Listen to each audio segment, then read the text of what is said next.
राजा भैया के भाई ने वोटिंग में की धांधली, बीजेपी वालों को ही बैठना पड़ गया धरने पर। बीजेपी को इतना मजबूर तो कभी नहीं देखा। कुंडा में न प्रशासन की एक चली और न बीजेपी की एक सुनी गई। वही हुआ जो राजा भैया ने कहा और जो राजा भैया ने करवाया। बीजेपी के हाथ में सत्ता, लेकिन कुंडा में राजा के हाथ में बागडोर। बीजेपी वालों को राजा भैया ने सिखा दिया सबक और बीच मतदान कर दिया तड़ीपार। बीजेपी वाले चिल्लाते रहे, न पुलिस ने ध्यान दिया और न प्रशासन पर जूं रेंगी। बीजेपी उम्मीदवार ने तो एक ऐसा दावा किया जिसने हल्ला मचा दिया।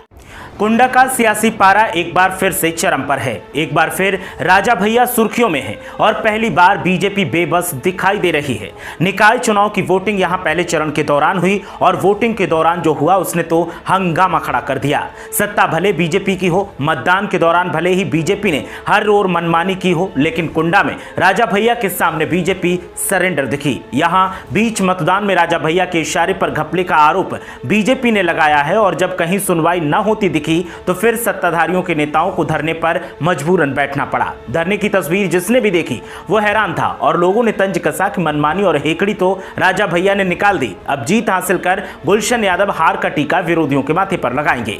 बीजेपी का आरोप है कि जनसत्ता दल लोकतांत्रिक के मुखिया रघुराज प्रताप सिंह उर्फ राजा भैया के भाई अक्षय प्रताप सिंह एमएलसी ने वोटिंग में धांधली की और बूथ को लूट लिया। नगर पंचायत अध्यक्ष पद के लिए भाजपा प्रत्याशी डॉक्टर सुमन साहू ने यह आरोप लगाया है राजा भैया पर। नौबत यहां तक आ गई कि वो एसडीएम आवास के बाहर कार्यकर्ताओं के साथ धरने पर बैठ गईं। सुमन साहू ने आरोप लगाते हुए कहा कि इस दौरान उन्हें रिवॉल्वर लेकर दौड़ाया गया, पत्थरबाजी की गई। बीजेपी उम्मीदवार ने पुलिस प्रशासन पर आरोप लगाते हुए शिकायत के बाद में एक्शन की मांग की और कहा कि एक्शन नहीं हुआ। अपनी शिकायत करते हुए बीजेपी उम्मीदवार ने राज्य निर्वाचन आयोग को भी दरखास्त दी है। राज्य निर्वाचन आयोग को लिखे खत में कई बूथों पर लोगों को डराने धमकाने का आरोप लगाया है। बीजेपी नेताओं का कहना है कि फर्जी वोटिंग की शिकायत पर उल्टा उन्हें मतदान से भगा दिया गया। हालांकि देर रात बीजेपी जिला अध्यक्ष ने जैसे तैसे धरने को खत्म करवाया। अब बीजेपी उम्मीदवार को लखनऊ बुलाया गया है। दावा किया जा रहा है कि लखनऊ के दरबार में